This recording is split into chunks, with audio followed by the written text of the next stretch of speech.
नमस्कार दोस्तों आज सकट चौथ व्रत की कथा लेके आई हूँ। सकट चौथ का व्रत हर महीने रखा जाता है। माघ महीने में पड़ने वाली सकट चौथ का विशेष महत्व होता है। इस दिन को सकट चौथ, संकटी चतुर्थी, माघ चतुर्थी व्रत या तिलकुटी चौथ के नाम से भी जानते हैं। इस दिन माताएं अपनी संतान की लंबी आयु की कामना के लिए उपवास करती हैं। कहते हैं कि भगवान गणेश की कृपा से व्रती के सभी दुख दूर हो जाते हैं। इस व्रत की कथा इस प्रकार से है। एक नगर में एक बुढ़िया माता रहती थी। उसका एक ही बेटा था। वो सकट चतुर्थी का व्रत रखती थी, लेकिन उसकी देवरानी जेठानी उनको ये सब अच्छा नहीं लगता था। उन्होंने उस लड़के को एक दिन बोला कि बेटा, तू तो सारा दिन बाहर खेतों में काम करता है और यहाँ घर पे तेरी माँ गुड़ तिल के लड्डू बना के खाती है। तो इस पर बेटा नाराज़ हो गया और अपनी माँ से बोला कि माँ, मैं ये देश छोड़कर जा रहा हूँ। तो माँ ने बोला, ठीक है बेटा, जाओ, जहाँ भी रहो सुखी रहना। ये लो, ये तिल और गुड़ ले जाओ। अगर कोई विपदा आए तो पल्लू से बांध के बैठ जाना। तो इस प्रकार लड़का चलता गया। जहाँ भी संकट आए गुड़ और तिल लेके बैठ जाता और बोलता, अगर मेरी माँ मेरे नाम का सच्चा व्रत करती थी तो मेरा संकट टल जाए, और उसका संकट टल जाता। चलते चलते वह लड़का एक राजा की नगरी में पहुँचा। वहाँ पर एक बुढ़िया माई पकवान बना रही थी और रो भी रही थी। तो लड़के ने कहा कि बुढ़िया माई, ये क्या है, आप पकवान बना रही हो और रो रही हो? तो बुढ़िया माई ने बताया कि बेटा, कल मेरे बेटे की बारी है। हमारे यहाँ कुम्हार के आवा नहीं पकता था, तो राज पंडित ने बताया कि जब भी आवा लगाया जाएगा एक बच्चे की बलि दी जाएगी।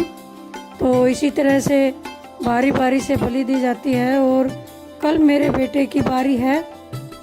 तो रो इसलिए रही हूँ और पकवान इसलिए बना रही हूँ कि बेटा आज आखिरी बार मेरे पास है, तो उसको मैं पकवान बना के खिला दूँ।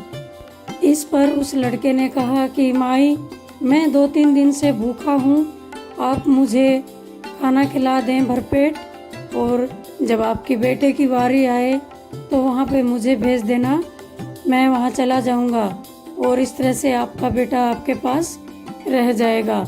बुढ़िया माई ने भरपेट खाना तो उसको खिला दिया। जब सुबह राजा का बुलावा आया तो बुढ़िया माई ने सोचा कि दूसरे के बेटे को ऐसे कैसे बोल दूं। बलि के लिए वो कुछ आवाज़ें करने लगी। ऐसे में लड़के की आंख खुली तो बोला कि बुढ़िया माई, ऐसे आवाज़ें मत करो, साफ साफ बोल देती मैं तो तैयार हूँ। और लड़का चला गया, और उसी तरह से तिल और जो अपने चारों तरफ से बिछा के और तिल गुड़ हाथ में ले करके आवे में बैठ गया और बोला, हे चौथ माता, अगर मेरी माँ मेरे लिए सच्चा व्रत करती थी तो मैं बच जाऊं और आवा जल्दी से पक जाए। इससे पहले आवा 6 महीने में पकता था।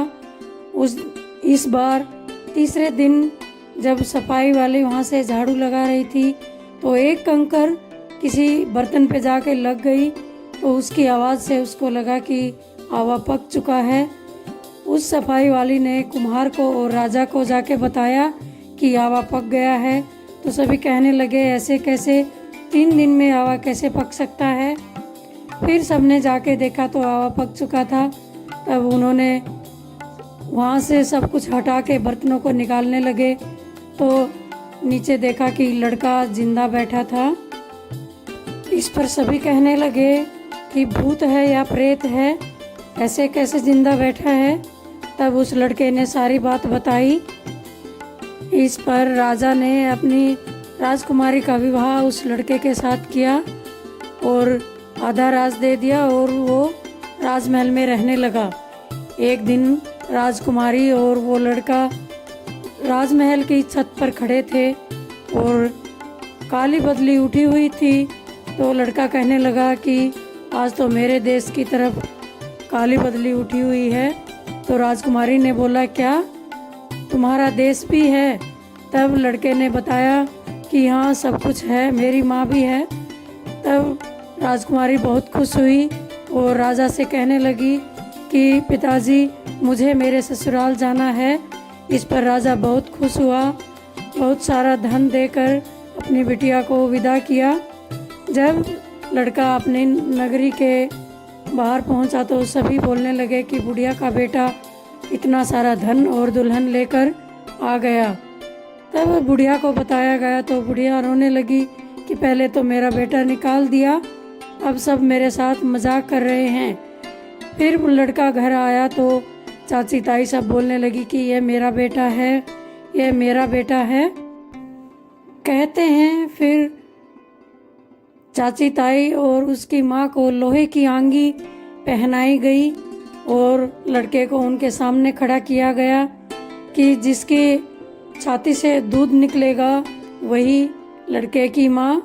तो बुढ़िया माँ की छाती से दूध निकला और लड़के के मुंह में आया। तो इस तरह से साबित हो गया कि बुढ़िया माँ का ही बेटा है। तो हे चौथ माता, जैसे पहले आई ऐसे किसी के घर मत आना, और जैसे बाद में आई ऐसे सबके घर आना। बोलो सभी सकट चौथ माता की जय।